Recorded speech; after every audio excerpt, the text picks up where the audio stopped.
Jeudi 25 juillet, mesdames, messieurs, bonjour et bienvenue aux informations de 13h. Pour savoir davantage sur les allégations faisant cas de la circulation de plus d'1 million de cartes Nina dans la capitale, nous avons reçu hier, dans l'édition de 20h45, le président de la CENI, Mamadou Diamoutene, donne ici des explications par rapport à ce sujet. Il est interrogé par Aouy Touré.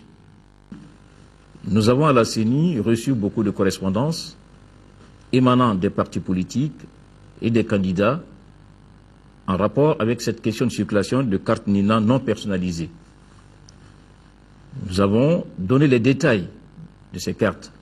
Conformément à la loi électorale, la Commission électorale nationale indépendante est chargée de la supervision et de la confection des cartes Nina et de leur remise. C'est au titre de cette disposition de la loi que nous avons effectué une mission en France pour superviser effectivement la production des cartes Nina. Nous pouvons vous donner le détail des cartes. Allez-y. Alors, le contrat de confection des cartes Nina comporte effectivement 8 millions de cartes.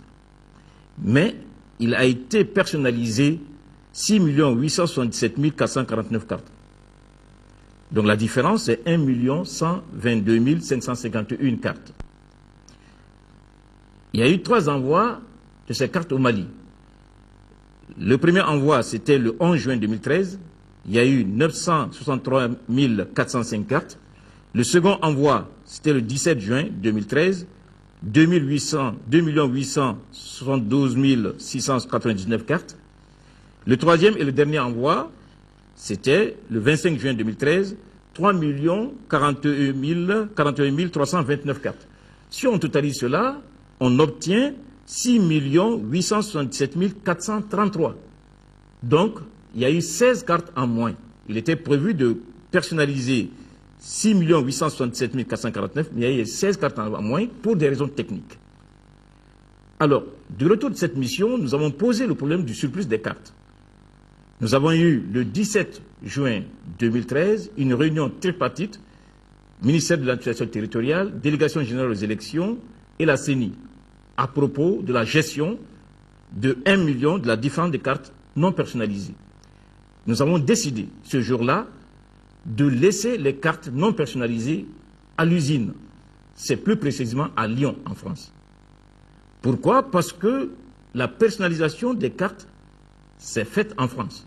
Il n'y a aucune raison de faire venir au Mali les cartes non personnalisées.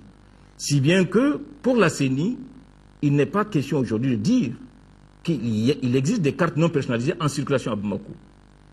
Pas plus tard que ce matin, la CENI, au regard des rumeurs par rapport justement à cette question de cartes, est entrée en contact avec M. Geoffroy Legros, qui est le responsable commercial de zone Afrique de l'Ouest, de l'entreprise Safran Morpho, et de Yves Leken, qui est le responsable du programme Cartes Nina. Nous avons convenu d'envoyer une mission pour constater avec huissier que, effectivement, le surplus de cartes est en lieu sûr à l'intérieur de l'usine à Lyon, en France. Président de la CENI, toujours dans le cadre d'élections présidentielles, la presse nationale et internationale se mobilise pour couvrir l'événement.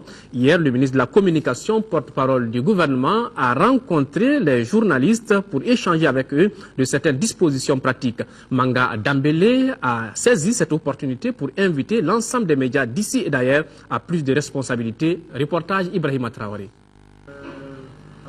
À quelques jours de la présidentielle au Mali, le ministre de la Communication rencontre l'ensemble de la presse pour souhaiter d'abord la bienvenue aux étrangers.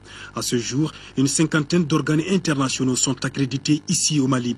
Pour le porte-parole du gouvernement, il est important de rappeler aux uns et aux autres le défi auquel le Mali fait face, réussir l'organisation du scrutin du 28 juillet dans la stabilité, ce qui nécessite, dira Manga Dambélé, un concours primordial des journalistes. Cela est possible et sera possible avec vous.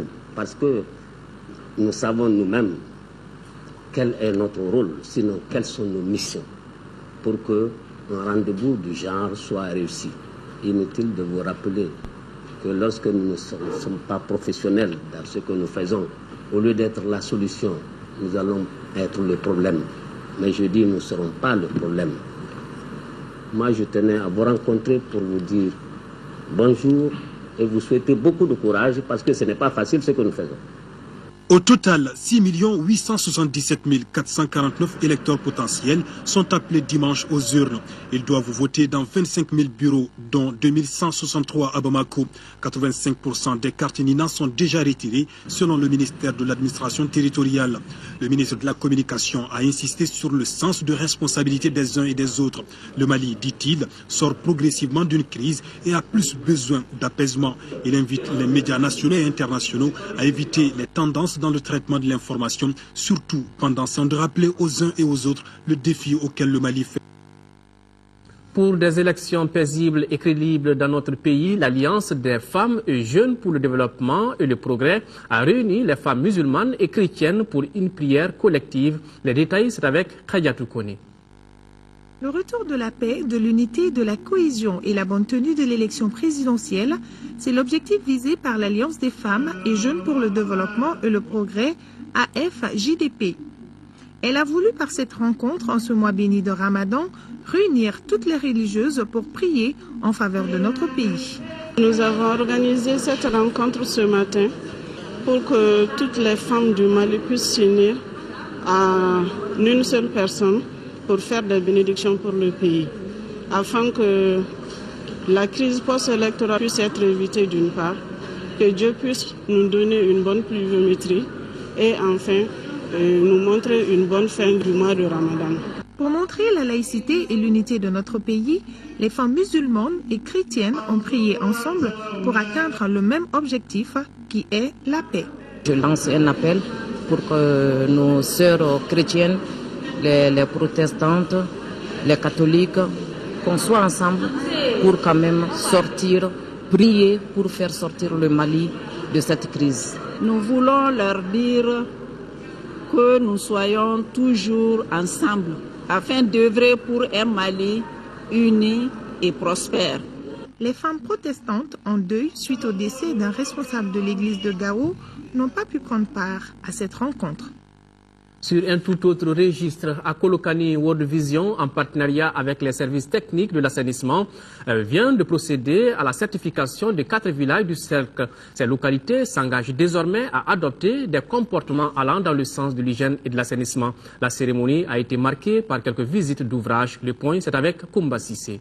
Les 4 villages du cercle de Kolokani, à savoir Sirakuruba, Dankorofuga, Zirablinkoro et Sagabougou, ont reçu la visite de la direction de World Vision et son collaborateur, les services de l'assainissement, du contrôle des pollutions et des nuisances. L'objectif de cette mission de World Vision est de féliciter les habitants de ces 4 villages et leur remettre un PV de certification du statut de fin de défécation à l'air libre. Le premier village visité est Sirakuruba. La population est sortie massivement pour accueillir World Vision et sa délégation qui vient de leur consacrer le titre de lauréat. Après le constat dans la commune de Massantola, c'est Sirakuruba qui s'est classé premier parmi les villages les plus propres grâce à la réalisation de 240 nouvelles latrines cette année. Ce village est prêt à respecter toutes les règles d'hygiène et d'assainissement. Et c'est eux-mêmes qui pilotent ces activités pour la santé des enfants et des femmes, des hommes du village. Le temps fort de cette journée a été la visite de latrines, la signature du PV de statut de certification de fin de défécation à l'air libre, l'ouverture de la pancarte à l'entrée du village et la remise de matériel hygiénique tels que savon, eau de javel. De nos jours, nous disons que l'approche a fait ses preuves. Dans toutes ces localités où nous avons passé, les uns et les autres nous ont fait comprendre que les risques sanitaires liés à la défécation à l'air libre ont beaucoup diminué. Et donc, nous avons compris que c'est une des manières pour ces populations d'abord de réduire les dépenses, surtout médicales, mais aussi une manière d'avoir accès à un développement durable. Après l'étape de Sirakuruba, la délégation s'est rendue dans l'après-midi au village de Dankorofuga pour effectuer les mêmes activités. Il faut dire que le village de Sirakuruba a promis la fin de la défécation à l'air libre afin de servir d'exemple pour les villages voisins. Le projet de lutte contre la défécation à l'air libre en deuxième région est financé par World Vision. Hors de nos frontières, l'actualité dans le monde nous conduit successivement en Irak, un pays qui s'enfonce dans la violence. Nous irons en Bulgarie. Là-bas, des manifestants ont assiégé le Parlement. Nous ferons un tour en Russie où le procès des présumés assassins de la journaliste et opposante russe s'est ouvert. Mais partons d'abord en Irak. L'Irak s'enfonce dans la spirale de la violence. En l'espace de quelques minutes, 4 mosquées sunnites de Bagdad et Kirkouk ont été la cible d'attentats kamikazes la nuit dernière en pleine prière. Bilan, 12 morts et une cinquantaine de blessés. Ce matin, c'est un commissariat de Mossoul qui a été attaqué au mortier par un groupe armé. 9 policiers ont perdu la vie. Les violences entre chiites et sunnites ont flambé ces dernières semaines. 630 personnes ont déjà péri depuis le début du Ramadan. Coup de force des manifestants anti-gouvernementaux en Bulgarie. Au 40e jour de leur mobilisation, ils ont assiégé le Parlement où se trouvaient une centaine de députés, ministres et journalistes. Le siège aura duré 9 heures avant l'intervention musclée des forces de l'ordre. Bilan, 17 blessés dont 3 policiers. Les manifestants protestent contre l'oligarchie qui, selon eux, dirige le pays. Ils réclament la démission du gouvernement. C'est dans ce tribunal de Moscou que s'est ouvert le procès très attendu des assassins présumés d'Anna Politkovskaya. Il y a 7 ans, cette journaliste et opposante russe avait été retrouvée criblée de balles dans le hall de son immeuble. Ses proches boycottent le procès qu'ils jugent illégitime à cause de la composition du jury. Sur le continent africain, maintenant au Cameroun, la FIFA vient de lever la suspension de la Fédération camerounaise de football. Aujourd'hui, cette mesure redonne espoir aux jeunes sportifs camerounais. La FECAFOOT, la Fédération camerounaise de football, n'est plus suspendue. La sanction est levée après 3 semaines de crispation. Pour ça, le Cameroun a dû nommer un comité de normalisation imposé par la FIFA, la Fédération internationale de football. À sa tête, Joseph Owona, ancien ministre des Sports. Sa mission, réformer le football camerounais, réviser ses statuts et organiser des élections à la présidence de FECAFOOT. Les membres du comité de normalisation, la qualité des membres, leur expérience nous permettent d'être relativement optimistes pour qu'on puisse couronner ce processus de succès.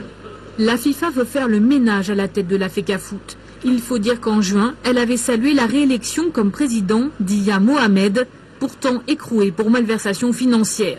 Indigné, le gouvernement camerounais avait fait annuler l'élection.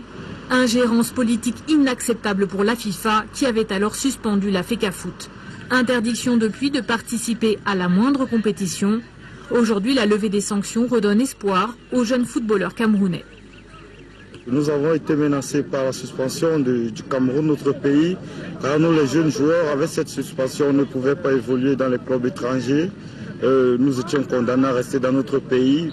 Nous n'allons pas évoluer comme le monument Samuel Eto'o, un exemple. Vraiment, nous avons été ravis par la bonne nouvelle. Bonne nouvelle surtout pour les Lions indomptables. L'équipe nationale va pouvoir rechausser les crampons et affronter la Libye le 6 septembre. Objectif, se qualifier pour la Coupe du Monde 2014 et elle a toutes ses chances. Voilà, c'est sur cet élément que prend fin cette édition. Merci de l'avoir suivi. Retrouvez Awoy Touré pour les éditions du soir. Bonne suite de Ramadan. Au revoir et qu'Allah bénisse le Mali.